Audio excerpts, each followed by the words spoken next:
this is the third episode of the Game On podcast, and we have a special guest with us, Mr. Silviotti. Hi, normally I'm behind the camera, but today I decided I wanted to be on this conversation because I love sports, and this was my dream last year, and we finally got to do it, so I'm really happy that we're actually doing a sports podcast pretty much every week, which is exciting. So I'll turn it over to you guys. You can introduce yourselves again, and then we can get started with our topics. Grayson, you want to go first? Hi, I'm Grayson. I like the Bills and Yankees. I'm Ben. I like the Bucks and the Giants and the Yankees too. Hi, I'm Andrew, and I'm a New York fan of the Knicks, Giants, and Mets. And I'm Mr. Silviotti, and I have always liked the New York Rangers for hockey, the Giants for football, New York, the Yankees for baseball, and Knicks for basketball. Those are my four main teams. I'm a straight New York person, and I think those are probably the teams that if you like one of them, you like all the others, right? Like if you're a Mets fan, you're a Jets fan, I feel like. If you're an Islanders fan, you also like the Mets and the Jets. But if you're like Yankees, I feel like you have to like the Knicks and the Giants, right? Like that's how I feel. But I'm a Mets and Knicks and Yeah, Giants. that's so weird to me. I don't get it. Like it's how did you become a Mets fan over a Yankees fan? I think it's because my dad's parents were Mets fans, and my dad kept watching everything, and his parents were actually Jets fans.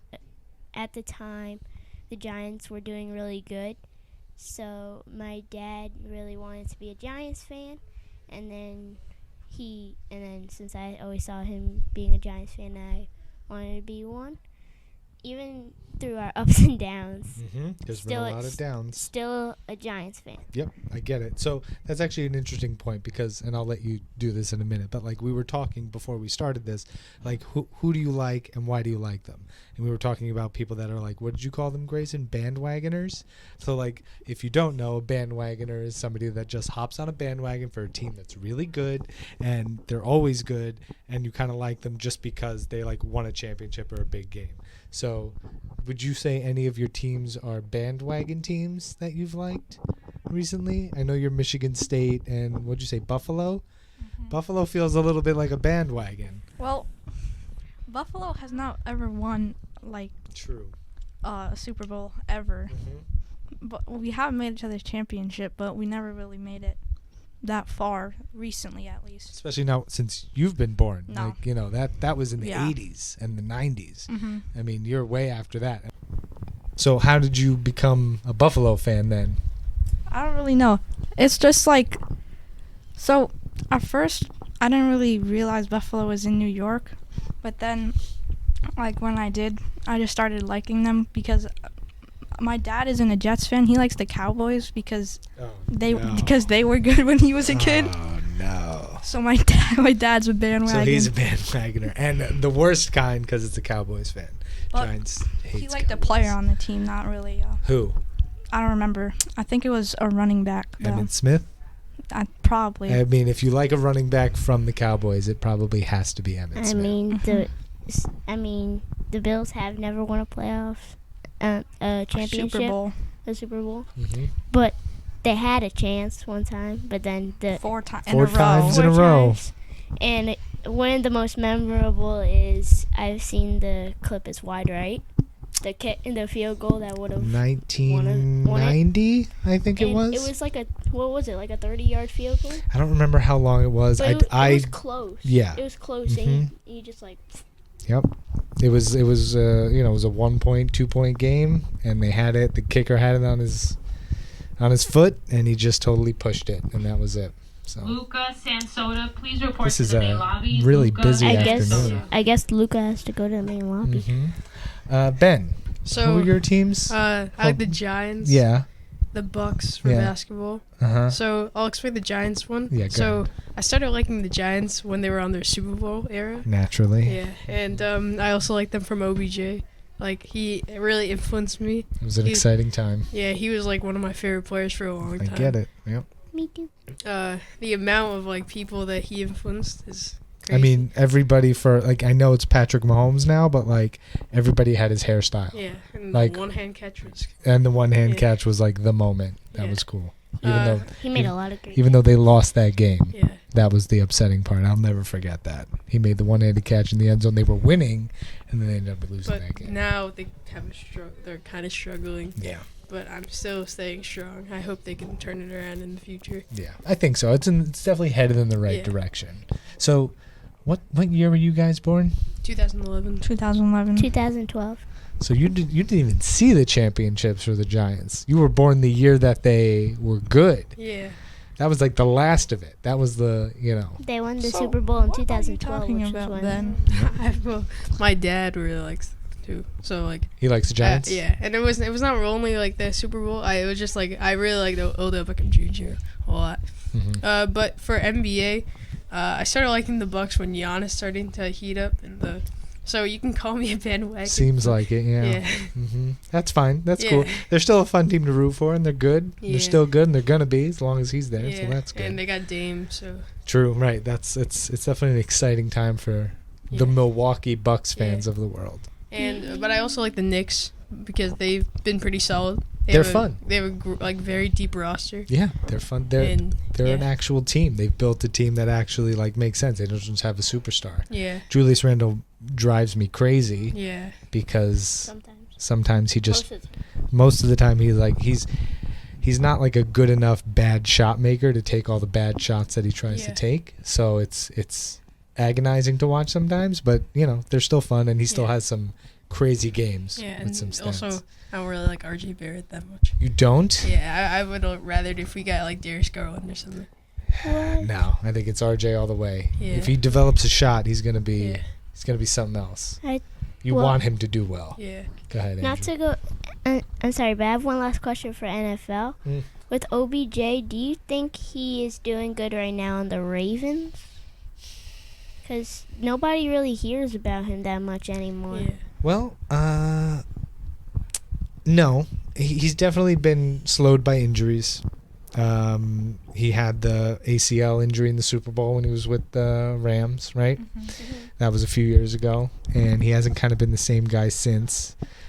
So definitely not as good as he was with his heyday with the Giants. He would be able to take like a 5-yard slant to the house, because he was just athletically so gifted. And he was also really fast. That's what I mean. Like he would be able to take the simplest route, catch it, and just blow everybody away. He can't do that anymore just because of the injuries and the age.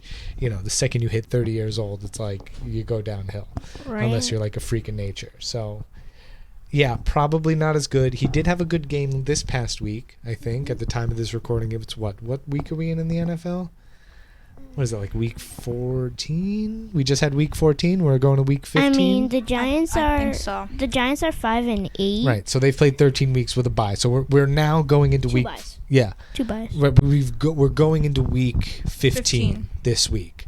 So at that time, I think he had at one point he had like 2 catches for like 70 yards and a touchdown. So he still has that big play ability, but he's definitely not like that guy that you got influenced by, unfortunately. But that happens. All right, so we've sidetracked enough. You wanna get into our topics? Yeah, so we're gonna be discussing some topics that we didn't get into because this week in sports have been crazy. So why don't we talk about Shohei's insane contract on the LA Dodgers? So he got paid $700 million for a 10-year contract, and like you said, how once a player hits 30, they start to digress. Mhm. He's 29, so he's turning 30, and he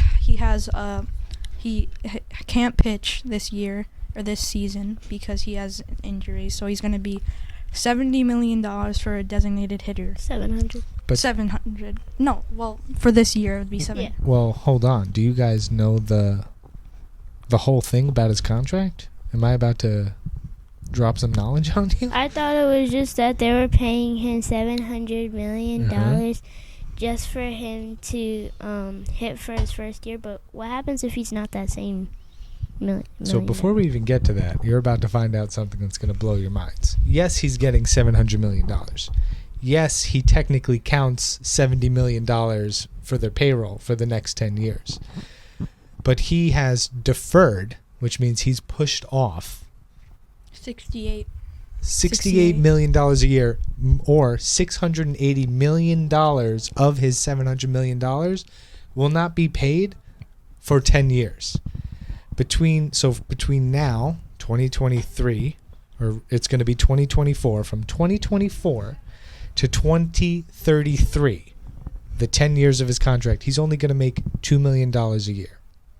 Then, starting in 2034, he's going to start making the $68 million a year in deferred money, which then won't count against the payroll for the Dodgers. It's a little confusing, but what it means is that he's only going to make $2 million a year so that the Dodgers can go out and spend more money. That's smart. For the Dodgers, it's a bit crazy, though, when like you sign $700 million contract, but you're only going to see $20 million over the 10 years that you actually play for the team. And the rest of it will be paid out later. Isn't that crazy? Also, I think there was like speculation that he was going to be on like the Blue Jays and stuff. Yeah. There was a lot of teams that wanted him. There were. I mean, I think everybody wants him. You know what would have been a good thing for him to be on? Even though they just won the World Series, the Rangers, it would be good to have a Shohei Ohtani. So, because they have a lot of young guys on their team, and if they were to get a Shohei Ohtani, then they would have better hitting and pitching after this year. True. I think anybody can use a Shohei Ohtani, no matter Especially who the you Mets. are. I mean, anybody would be instantly better. So Yeah. I get it.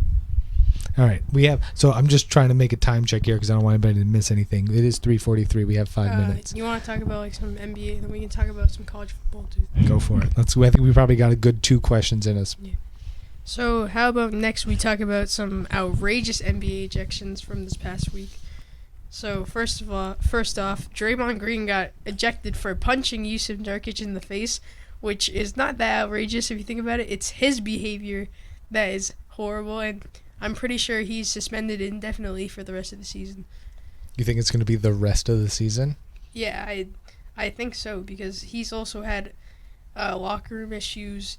He earlier this season he choked out Rudy Gobert, and he stepped on somebody's foot last year. I mean, the Timberwolves thing, not to be on Draymond's side, but I guess he kind of thought that Rudy did something wrong, because it was Clay that his jersey got ripped by I forgot what player. I don't know. I think was it Anthony Edwards, or I don't think I think it was McDaniels. Oh yeah, it might. I think that Draymond thought that it was Rudy, so he was just trying to defend Clay. Also, Jokic got taken out of the game for some reason. I forgot. I think it was because he was like saying he said something and he just got ejected. That was also weird because you don't want it. Why would they just eject the best player in the world right now? Yeah, there's been a lot of ejections of really good players. Yeah, but what would you guys do if you got punched in the face or choked out by a player, and it happened numerous times to other people? But I think that Nurkic also kind of flopped. I'm not saying that Draymond did something bad. He should get suspended too, since he just got suspended. But Nurkic went on the floor for 2 minutes, and that was kind of outrageous, as if he was knocked out by one punch. You think that he sold it a little too hard? A little too hard. He wasn't that hurt?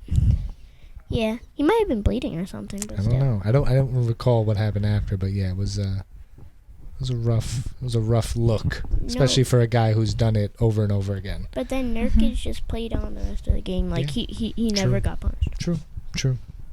And also, speaking about suspensions, Ja is supposed to come back in a few games. Forgot about him. Yeah, It's been a long time. 20-game suspension at the beginning of the year. That was it? Yeah. We're not even 20 games into the NBA season yet?